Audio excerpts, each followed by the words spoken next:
સુઈગામ તાલુકાની તમામ આંગણવાડી બંધ કરી આંગણવાડી કાર્યકર અને તેડાગર બહેનોએ પ્રાંત કચેરીએ આવેદનપત્ર આપ્યું। સુઈગામ તાલુકાની આંગણવાડી કાર્યકર અને તેડાગર બહેનોએ આજે પોતાની વર્ષો જૂની પડતર માંગણીઓ અને અન્યાયી નીતિઓ સામે અવાજ ઉઠાવતા દેશવ્યાપી હડતાલને જાહેર સમર્થન જાહેર કર્યું છે અને તમામ આંગણવાડી બંધ રાખી સુઈગામ તાલુકા પંચાયત આવી પ્રાંત કચેરીએ આવેદનપત્ર આપ્યું હતું, જેમાં સરકારી શોષણ બંધ કરી સન્માનજનક વેતન અને હકોની માંગ કરવામાં આવી હતી। આંગણવાડી બહેનોએ આવેદનપત્રમાં કરેલી રજૂઆત મુજબ નામદાર હાઈકોર્ટના ચુકાદાનું પાલન કરી આંગણવાડી બહેનોને માનદ વેતનના બદલે વર્ગ 3 અને વર્ગ 4 કર્મચારી ગણી કાયમી કરવામાં આવે તેવી મોગણીઓ કરી હતી। અહેવાલ ભરતભાઈ મણવર વાવ થરાદ। સાતમાથી પંડ્યા કમળાબેન બોલું છું।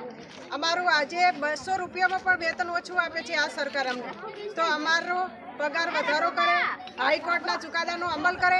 અમારી કાર્યકર બહેનો સતંતર ઓનલાઈનની કામગીરીમાંથી ઊંચી આવતી નથી, તો અમારા ઉપર બાળકોનું ભાર અમારા ઉપર મૂકી રાખે છે, તો અમારાથી ટાઈમસર નાસ્તા પણ સચવાતા નથી।